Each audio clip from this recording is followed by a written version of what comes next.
नमस्कार साथियों, आप सभी का बहुत बहुत स्वागत है आपके अपने YouTube channel SP study point पर। मैं सोनू आप सभी दोस्तों का बहुत बहुत स्वागत करता हूं। आज की ये वीडियो है BSc second year third semester के छात्र छात्राओं के लिए, जिसमें दोस्तों आज हम केमिस्ट्री का मॉडल पेपर डिस्कस करेंगे। ये वीडियो आप सबके लिए बहुत ही रामबाण सिद्ध होगी, क्योंकि इस मॉडल पेपर में जो भी प्रश्न हमने चूज किया है वो सभी रिपीटेड हैं और इस बार निश्चित तौर पर वही प्रश्न आपको एग्जाम में देखने को मिलेगा। क्लास आपको मैं दे रहा हूँ जो ये है राष्ट्रीय शिक्षा नीति यानी नई शिक्षा नीति के अनुसार, जिसके अकॉर्डिंग सभी विश्वविद्यालय का पाठ्यक्रम सेम है। लिखित पैटर्न का ये मॉडल पेपर है। सभी लोग को वीडियो को लास्ट तक देखना है।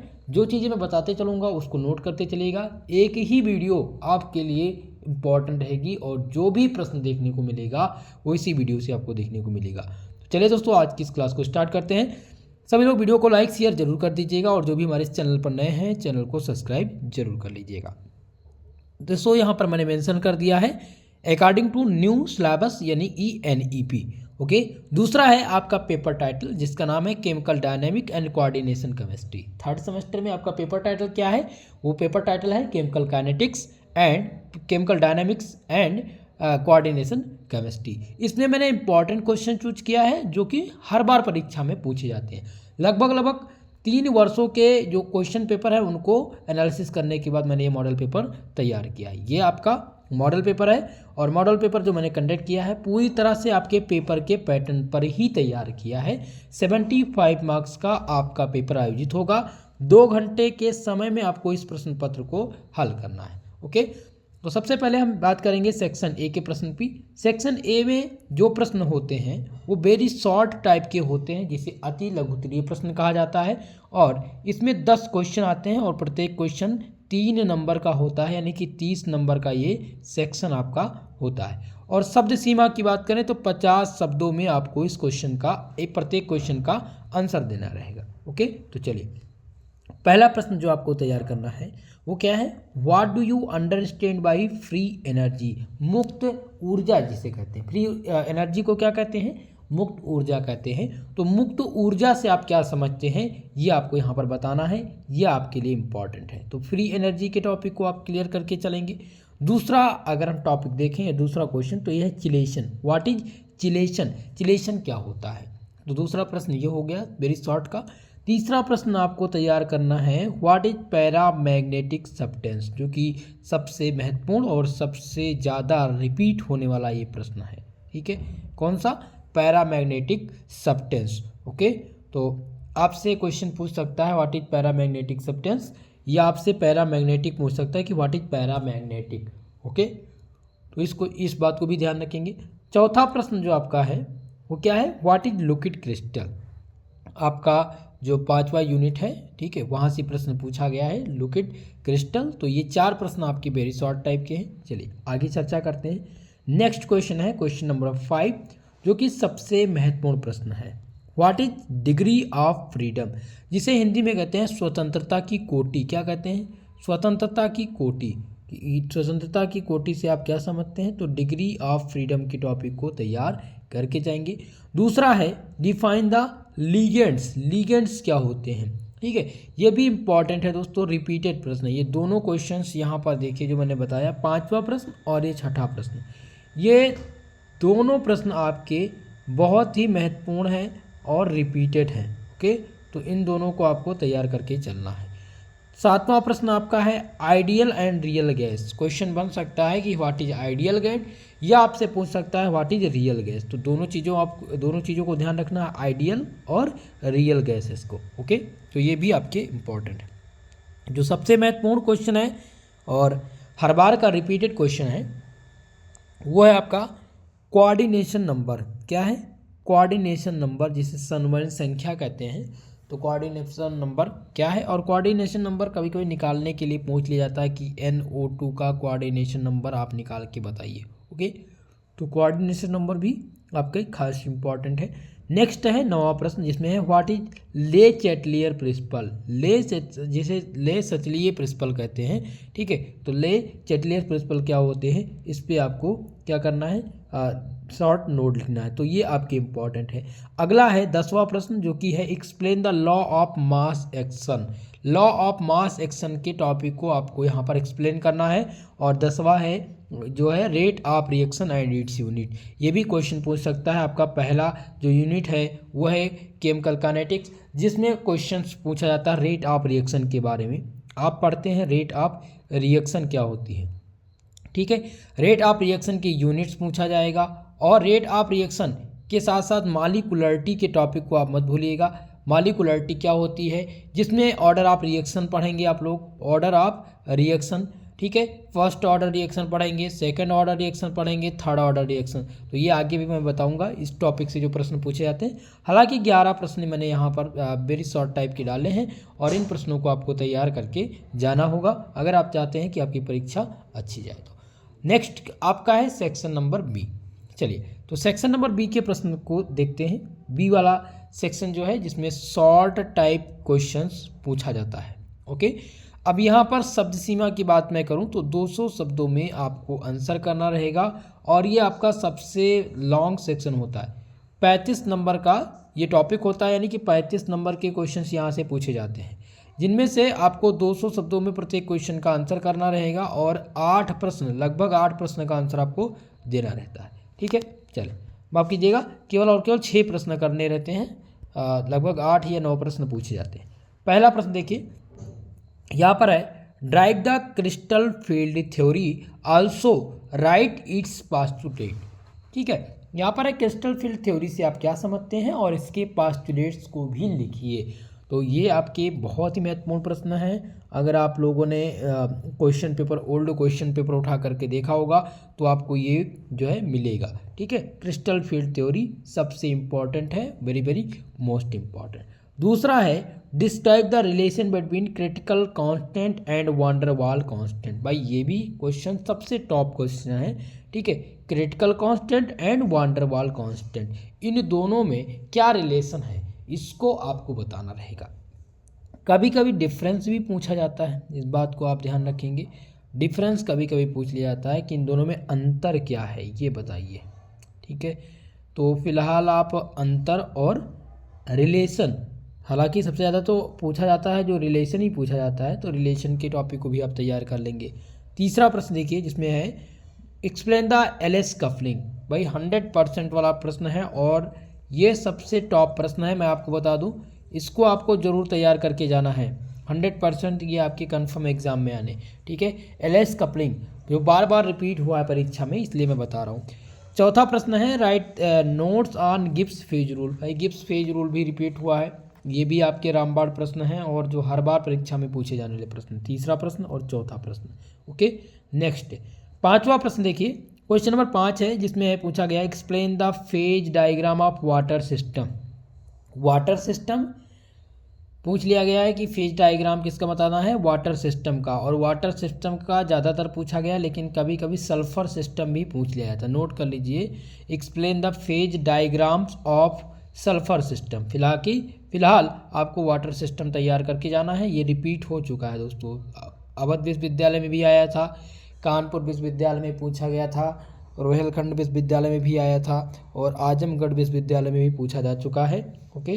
तो ये इम्पॉर्टेंट है, हालांकि वीर बहादुर पूर्वांचल विश्वविद्यालय और सिद्धार्थ विश्वविद्यालय के लिए बहुत ही इम्पॉर्टेंट है, ओके। चलिए नेक्स्ट क्वेश्चन देखते हैं, पाँचवा प्रश्न है एक्सप्लेन द, माफ कीजिएगा, क्वेश्चन नंबर 6, जिसमें है differentiate the order of reaction and molecularity of reaction. देखिए यहाँ पर आपको डिफरेंस बताना है, किस में बताना है, क्वेश्चन है कि डिफ्रेंशिएट ऑर्डर ऑफ रिएक्शन और मॉलिक्यूलरिटी ऑफ रिएक्शन में क्या डिफरेंस है, क्या अंतर है, ये आपको बताना है। बहुत ही महत्वपूर्ण दोस्तों ये क्वेश्चन ऑर्डर ऑफ रिएक्शन का है, ठीक है। ऑर्डर ऑफ रिएक्शन से और प्रश्न मिलेंगे लॉन्ग टाइप में, ओके, लेकिन मॉलिक्यूलरिटी ऑफ रिएक्शन और ऑर्डर ऑफ रिएक्शन में क्या डिफरेंस है, ये आप जरूर तैयार करिएगा। क्वेश्चन नंबर 7, और इस क्वेश्चन को पढ़ने से पहले मैं आपको बता दूं, इसको आप नोट कर पा रहे हैं तो नोट कर लीजिए, स्क्रीनशॉट ले पा रहे हैं तो स्क्रीनशॉट ले लीजिए, क्योंकि 10 नंबर आपका पक्का कर देगा ये, पूरे पेपर में 10 नंबर एकदम से 100% कन्फर्म। क्वेश्चन क्या है, dive the Clausius Clapeyron equation. Clausius Clapeyron का इक्वेशन क्या है ये आपको बताना है। सभी विश्वविद्यालय में पूछा जाने वाला ये प्रश्न है हर बार, ऐसा नहीं कि इस बार पूछा गया तो 2024 में नहीं पूछा जाएगा, 25 में नहीं पूछा जाएगा, हर बार का पूछा जाने वाला प्रश्न है। ओके, तो इस क्वेश्चन को आपको तैयार कर लेना है। अगला प्रश्न देखिए, क्वेश्चन नंबर 8 है selection rule for D transition. ये भी आपके 100% कन्फर्म होते हैं एग्जाम में आना, तो ये आपको तैयार करना है। और 9वां प्रश्न है give the limitation of valence bond theory या क्रिस्टल फील्ड थ्योरी। अब ये क्वेश्चन नंबर 7, 8 और 9 ये 3 ऐसे प्रश्न हैं जो दोस्तों 100% मैं कह दूं, अगर आप पेपर उठाकर देखिए ओल्ड पेपर 2022-23 सत्र का, तो उसमें आपको ये देखने को मिलेगा। क्लासियस क्लैपेरॉन देखते हैं हीट इक्वेशन या क्लासियस क्लैपेरॉन का इक्वेशन, या फिर selection rule for D transition, या फिर बैलेंस बॉन्ड थ्योरी और क्रिस्टल फील्ड थ्योरी, इन पर लिमिटेशन। तो ये खासकर सबसे महत्वपूर्ण है आप सबके लिए। अगर ये 3 क्वेश्चन आपके तैयार हैं तो 20 नंबर आपके एकदम से कंफर्म है, 20 नंबर आपका पूरे पेपर में पक्का हो गया। ओके, चलिए अब देखते हैं 10वां प्रश्न, जिसमें है explain the transition state theory. या तो ट्रांजिशन स्टेट थ्योरी पूछ ली जाएगी या तो फिर आपसे D for selection rule for D transition, तो सिलेक्शन रूल थ्योरी भी आप तैयार करेंगे। और नेक्स्ट प्रश्न इसमें है drive the want hop equation for the reaction isotherm. भाई वांट हॉप का रिएक्शन भी इम्पॉर्टेंट है और ये पूछा भी जा चुका है कई विश्वविद्यालय में, तो इस बार आने की संभावनाएं हैं, इसको भी आपको तैयार करके चलना है। तो इतने प्रश्न जो हैं वो आपके वेरी शॉर्ट टाइप के थे, यानी सेक्शन नंबर बी के प्रश्न थे। तो सेक्शन नंबर बी में मैंने 10 प्रश्न दे दिया है, कुछ मत पढ़िए, पूरे जो आपका सिलेबस है उसको पढ़िए ही मत, आप इन्हीं 10 प्रश्नों को तैयार कर लीजिए। और जो मैंने वेरी शॉर्ट बताया है, जो मैं अभी लॉन्ग में बताऊंगा, आपका निश्चित तौर पर 75 मार्क्स का पेपर है ना, आपको 70 मार्क्स आपको मेरे इस वीडियो से मिलेंगे, ये मेरी गारंटी है। अगर आप मेरी चीज़ें जो बता रहा हूँ इसको आप अगर ध्यान देते चल रहे हैं तो। ओके, चलिए आगे देखते हैं। अब हम सेक्शन सी में आपके लॉन्ग टाइप के प्रश्न होते हैं। किस टाइप के प्रश्न आते हैं भाई? लॉन्ग टाइप के प्रश्न आते हैं। यहाँ पर आपसे पूछा जो जाएगा वो 500 शब्दों में इसके आंसर देने रहेंगे और 2 क्वेश्चन आपको हल करने हैं। ओके, चलिए तो अब हम देखते हैं। पहला प्रश्न इसमें जो आपको तैयार कर लेना है वो है what is complex compound, explain the Werner's coordination theory for complex compound, describe the experimental verification. अब लॉन्ग टाइप के देख रहे हैं तो लॉन्ग टाइप में तो लॉन्ग टाइप के ही प्रश्न देखने को मिलेगा। और पहला प्रश्न आपका रामबाण प्रश्न है, ये आपका रामबाण प्रश्न है। इसलिए रामबाण प्रश्न है क्योंकि यहाँ पर कह रहा है complex compound. What is complex compound? Complex compound होता क्या है आपको बताना है। Werner theory, Werner's coordination theory for complex compound, describe the experimental verification. पूरा का पूरा सेम ऐसे ही प्रश्न एग्जाम में आपको देखने को मिलेंगे। वेरी वेरी मोस्ट इंपॉर्टेंट 100% वाले प्रश्न है दोस्तों, इसको लॉन्ग टाइप का आप तैयार करके जाइएगा। अगर एक प्रश्न आपका तैयार है तो लॉन्ग टाइप आपका कंप्लीट है। मान लीजिए पूर्वांचल विश्वविद्यालय में केवल एक ही प्रश्न करने होते हैं, तो इस बात को आप ध्यान रखेंगे और ये आपके टॉप प्रश्न हैं। नेक्स्ट क्वेश्चन देखते हैं। अगला प्रश्न क्या है? दूसरा प्रश्न है डिस्क्राइब द वांडर वाल इक्वेशन ऑफ स्टेट। ठीक है, यहाँ पर आपको वांडर वाल का इक्वेशन तैयार करना है, तो वांडर वाल इक्वेशन आप जरूर तैयार करके जाइएगा, इंपॉर्टेंट है, वो आप कीजिएगा। चलिए क्वेश्चन नंबर 3, तीसरा प्रश्न है discuss the overall energy level diagram for D1 and D9 state. बहुत बार एग्जाम में पूछा गया है, एक बार नहीं, लगभग लोग विश्वविद्यालय में 2 से 3 बार हर वर्ष, प्रतिवर्ष, यानी ऐसा नहीं कि एक वर्ष आया एक वर्ष छोड़ के आएगा, मतलब हर वर्ष ये पूछा जाने वाला प्रश्न है। ठीक है, तो D1 and D9 state overall diagram level क्या पूछा गया? Discuss the overall energy level diagram for D1 and D9 state. Okay, तो ये इंपॉर्टेंट है। अगला है क्वेश्चन नंबर 4, जिसमें आपसे क्या पूछा गया है कि drive the Gibbs phase rule. Gibbs का फेज नियम क्या है? Drive the Maxwell distribution of molecular velocities. यहाँ पर 3 प्रश्न आपको देखने को मिलेंगे एक ही प्रश्न से। पहला तो गिब्स फेज रूल आपका तैयार हो जाएगा गिब्स फेज रूल क्या होता है। अब इसी में आप क्या करेंगे, drive the Maxwell distribution of molecular velocity या मैक्सवेल डिस्ट्रीब्यूशन लॉ, ये 3 चीज़ें ओके ठीक है। यहाँ पर है कि गिब्स फेज रूल। अब गिब्स फेज रूल तो तैयार होगा, आपका मैक्सवेल डिस्ट्रीब्यूशन का मॉलिक्यूलर वेलोसिटी भी यहाँ पर क्लियर हो जाएगी आपकी। ठीक है, 3 प्रश्न हैं और ये आपके लिए इंपॉर्टेंट है, बहुत ही महत्वपूर्ण प्रश्न है। नेक्स्ट क्वेश्चन, क्वेश्चन नंबर 5, और ये 5वां प्रश्न भी आपका 100% वाला प्रश्न है, रामबाण प्रश्न है, क्योंकि ये एग्जाम में जरूर पूछा जाएगा, कुछ और आए या ना आए ये प्रश्न आना तय है। यहाँ पर है, what is the first order reaction, give example, drive the rate expression for it and discuss the characteristic. यहाँ पर है कि फर्स्ट ऑर्डर रिएक्शन से आप क्या समझते हैं, यहाँ पर आपको ड्राइव द रेट, इसका रेट एक्सप्रेशन बताना है और इसका जो इनके जो कैरेक्टरिस्टिक हैं उनको भी यहाँ पर डिस्कस करना है। अब यहाँ पर फर्स्ट ऑर्डर पूछा गया है, सेकेंड ऑर्डर रिएक्शन पूछ सकता है आपसे, और थर्ड ऑर्डर रिएक्शन या फिर जीरो ऑर्डर रिएक्शन पूछे जाने की संभावना सबसे ज़्यादा जो रहती है वो फर्स्ट और जीरो ऑर्डर। ठीक है, तो ये 5वां प्रश्न आपका रामबाण प्रश्न है, वेरी वेरी मोस्ट इंपॉर्टेंट। इस क्वेश्चन को जरूर तैयार कर लीजिएगा। जीरो ऑर्डर रिएक्शन और फर्स्ट ऑर्डर रिएक्शन, इनके कैरेक्टरिस्टिक और इनके रिएक्शन और इसके रेट ऑफ एक्सप्रेशन। ओके, तो ये चीज़ें आपकी क्लियर होनी चाहिए। और लास्ट में जो एक प्रश्न बच रहा है वो है आर्हीनियस का इक्वेशन। ये क्वेश्चन बहुत ही महत्वपूर्ण है, आर्हीनियस का इक्वेशन हर बार पूछा जाने वाला प्रश्न है और वेरी वेरी मोस्ट इंपॉर्टेंट। ठीक है, इसलिए मैंने इसको ट्रिपल स्टार से मेंशन कर दिया है। इस क्वेश्चन को जरूर आप तैयार करके जाइएगा। ठीक है, आर्हीनियस का इक्वेशन थोड़ा लॉन्ग टर्म का क्वेश्चन है, लेकिन ये अब जो पूछा जाएगा तो आपसे लॉन्ग टाइप में ही पूछा जाएगा, 15 नंबर का ये प्रश्न रहेगा। तो ये आपका मॉडल पेपर रहा जो मैंने पूरा का पूरा डिस्कस कर दिया है। इन सभी प्रश्नों को आपको तैयार करके जाना है। अगर आपका ये पूरा का पूरा मॉडल पेपर तैयार है तो आपको 75 मार्क्स का पूर्णांक मिलेगा, ये मेरी गारंटी है।